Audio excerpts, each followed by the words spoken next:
Baik, kami akan melanjutkan tugas yang kedua, yaitu masih tentang coaching, dengan skenario coaching teman sejawat.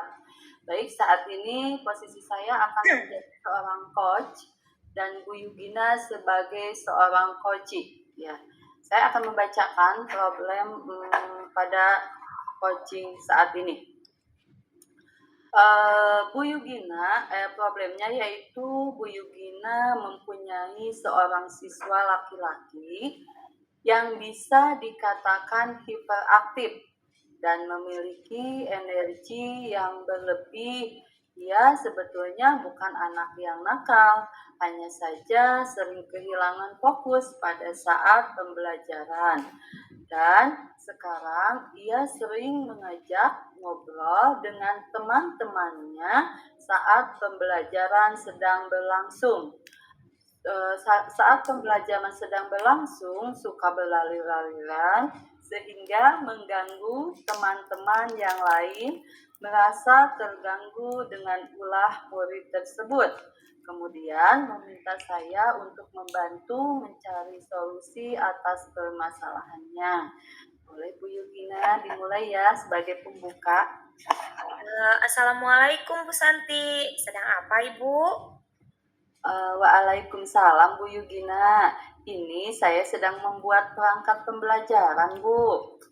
Oh gitu ya Bu Santi, kalau saya mengganggu waktu Ibu sebentar boleh? Ada sedikit yang ingin saya bicarakan sama Bu Santi. Oh, tentu saja boleh Bu Yugina. Kebetulan perangkat pembelajaran saya sudah hampir selesai, Bu. Sebentar lagi sudah selesai, Bu. Oh iya, terima kasih ya Ibu. Ya, mari duduk sini Bu Yugina. Kita ngobrol santai aja ya sambil tarik nafas dulu mungkin biar ngobrol kita lebih tenang ya Bu ya. Boleh mau ngopi mungkin Bu? Oh terima kasih Ibu. Ya, atau teh manis ya?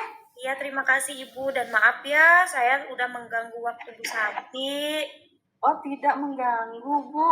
Ya, gini Bu, sudah tenang ya Bu. Sepertinya Bu Yugina ini kurang tenang nih. Tentunya tidak mengganggu Bu. Ngomong-ngomong, apa yang ingin Ibu bicarakan dengan saya Bu?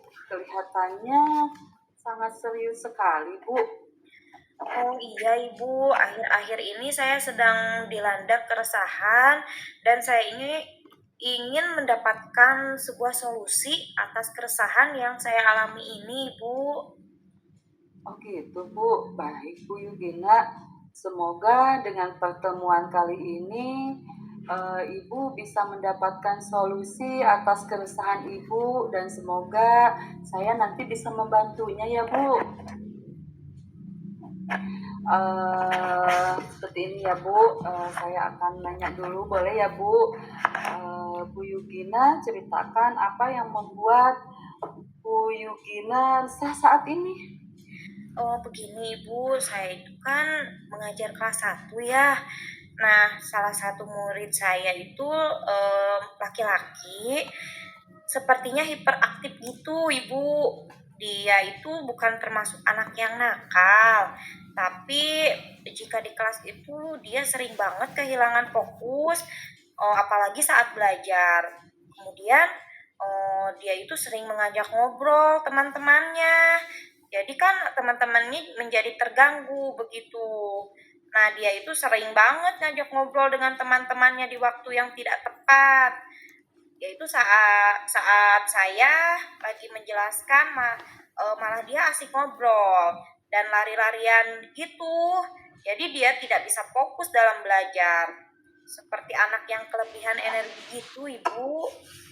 Oh gitu ya, emang berat ya Bu menghadapi siswa seperti itu ya Bu ya. Baik Bu Yugina, itu mempunyai seorang siswa laki-laki yang bisa dikatakan hiperaktif dan memiliki energi yang berlebih. Ia sebetulnya bukan anak yang nakal ya, hanya saja sering kelihatan fokus pada saat pembelajaran. Dan sekarang ia sering mengajak ngobrol dengan teman-teman sedang berlangsung suka berlari-larian sehingga mengganggu teman yang lain. Merasa terganggu seperti itu ya Bu, betul bukan? Iya, betul sekali, Ibu. Tepat sekali seperti itu. Nah, oke. Nah, sekarang apa harapan Ibu Yugina ketika kita nanti selesai melakukan sesi coaching ini? Ya, saya sangat berharap sekali, Ibu, setelah sesi coaching ini, nantinya saya bisa menemukan solusi yang terbaik untuk menyelesaikan permasalahan saya terhadap murid saya ini.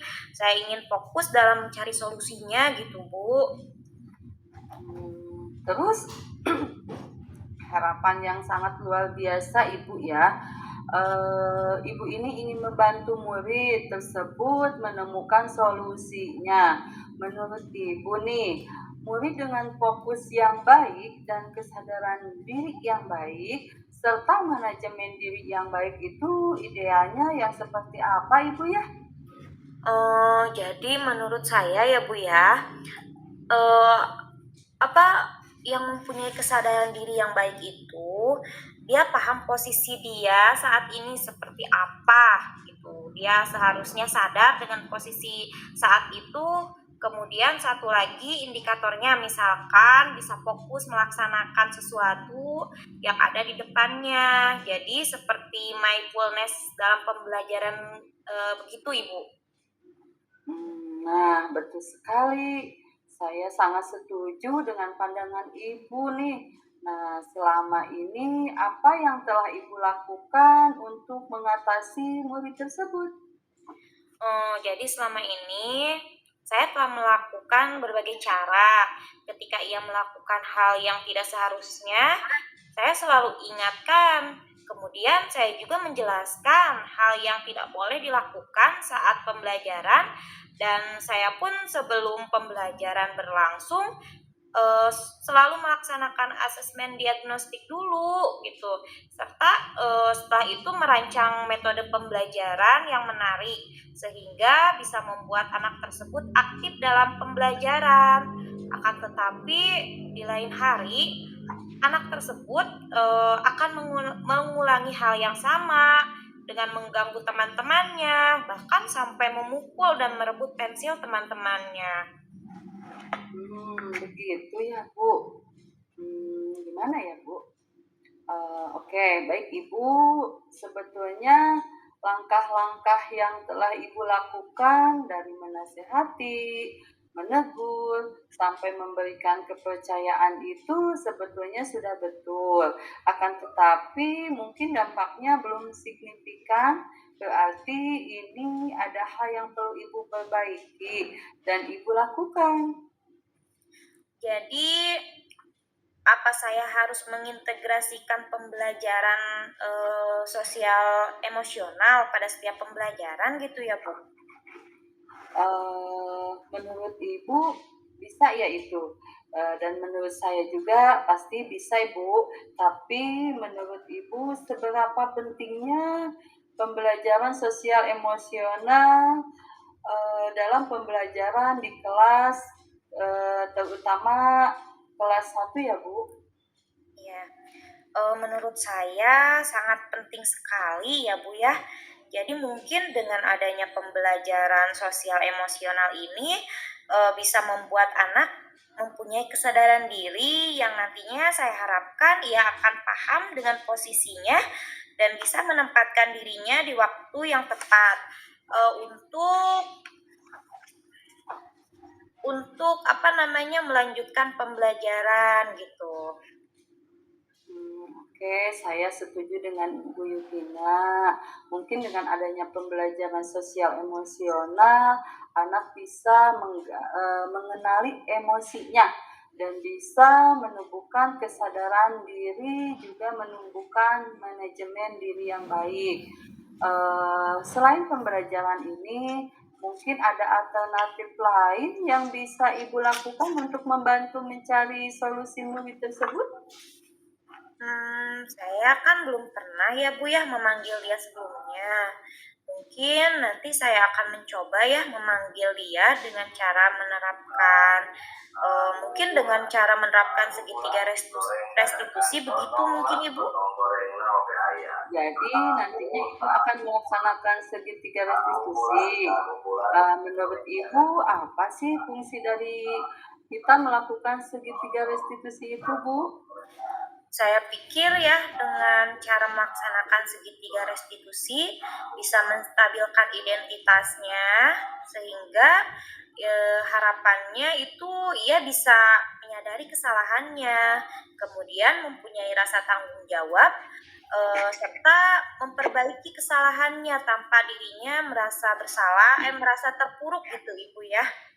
Oke, baik, itu sudah luar biasa sekali ya Ibu Yukina, dan saya setuju memang dengan melaksanakan segitiga restitusi bisa menjadikan sebuah solusi dari alternatif Ibu, yaitu dengan mengintegrasikan pembelajaran sosial emosional segitiga restitusi.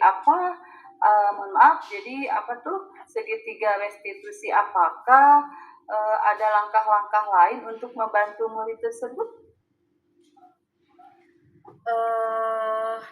Saya pikir untuk memberikan ia kesibukan gitu Ibu dengan menerapkan strategi pembelajaran active learning gitu.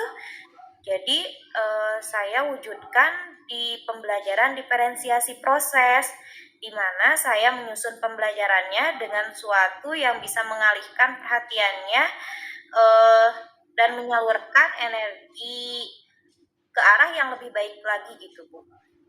Wah, ide bagus sekali itu, Bu. Berarti nanti Ibu Yukina akan melaksanakan diferensiasi proses dengan gaya belajar kinestetik ya, Bu.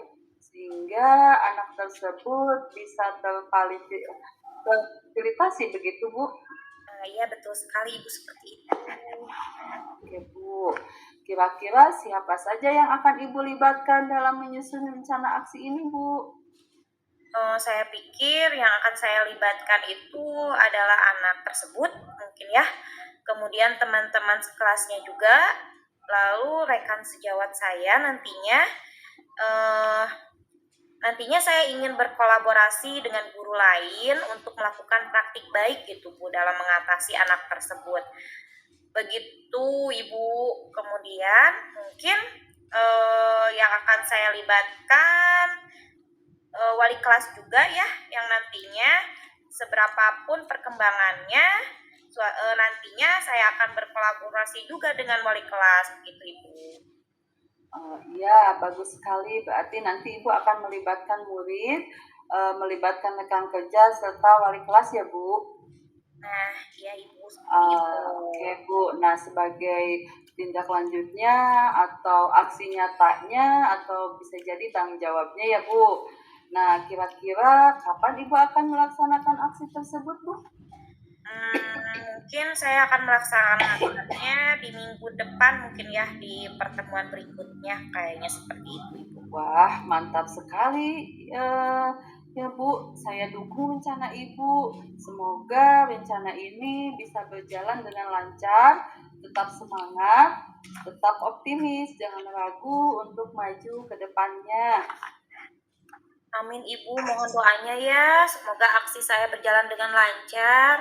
Insya Allah Bu, selalu didoakan, kita sama-sama berdoa ya, dan itu memang ide yang bagus sekali Bu Yugina, semoga dapat segera terselesaikan dan Bu Yugina dapat bekerja dengan suasana hati yang tenang tanpa dihantui rasa resah. Amin. Oh ya, terima kasih ya Ibu sebelumnya atas waktunya. Ibu sudah mau mendengarkan keluh kesah saya. Sekarang saya merasa sedikit lega loh Bu. Semoga kita nantinya menjadi guru-guru yang bisa memberikan teladan ya Bu ya, yang baik untuk siswa kita dan bisa menjadi contoh yang terbaik untuk murid-murid kita. Amin ya Allah ya Rabbal Alamin ya Bu, sama-sama Bu Yugina. Ya. Baik Ibu, saya sepertinya permisi dulu ya Bu ya, mau ke ruang guru dulu. Baik Bu Yugina, silakan. Terima kasih ya Ibu ya. Ya, jangan lupa. Assalamualaikum. Sama-sama Bu Yugina. Waalaikumsalam warahmatullahi wabarakatuh. Eh, saya refleksikan atau bagaimana Bu? Refleksi ya, bentar ya. Oke, baik. Refleksi diri dari latihan coaching seperti itu ya Bu Yugina. Ya. Apa yang sudah berjalan dengan baik selama percakapan. Jadi saya merasa percakapan berjalan dengan baik. Koci cukup terbuka untuk berbagi pengalaman dan pemikirannya. Saya juga merasa cukup mampu untuk mendengarkan dan memahami apa yang disampaikannya. Yang kedua, apa yang masih perlu diperbaiki atau ditingkatkan. Saya merasa masih perlu meningkatkan kemampuan saya untuk mengajukan pertanyaan yang lebih tajam dan mendorong koci untuk berpikir lebih kritis. Selain itu, saya juga perlu lebih fokus untuk mendengarkan umpan balik dari koci. Yang ketiga yaitu apa yang baik, apa yang Ibu lakukan untuk tetap dalam kondisi presence atau kehadiran penuh dan saat melakukan coaching. Sebelum melakukan coaching, saya meluangkan waktu untuk menenangkan pikiran dan fokus pada apa yang akan saya lakukan. Saya juga mencoba untuk memahami tujuan dari coaching dan bagaimana saya dapat membantu coaching mencapai tujuan tersebut saat melakukan coaching. Saya berusaha untuk fokus pada saat ini dan tidak memikirkan hal-hal lain. Saya juga berusaha untuk tidak menghakimi dan bersikap terbuka terhadap apa yang disampaikan oleh coaching. Dan pertanyaan terakhir yaitu, apa yang akan Bapak Ibu lakukan untuk memperbaiki atau meningkatkannya? Yaitu saya akan mencoba untuk meningkatkan kemampuan saya untuk mengajukan pertanyaan yang lebih tajam dan mendorong coach untuk berpikir lebih kritis. Saya juga akan lebih fokus untuk mendengarkan umpan balik dari coach dan menggunakannya untuk memperbaiki kinerja saya. Itu Bu. Mungkin dari kami ya. Sekali lagi saya Santi Susanti dan rekan saya Bu Yugina ya telah menyelesaikan latihan coachingnya sebagai tugas modul 2.3 dari pendidikan guru penggerak angkatan 11. Kami atau berasal dari Kabupaten Sukabumi. Terima kasih. Assalamualaikum warahmatullahi wabarakatuh.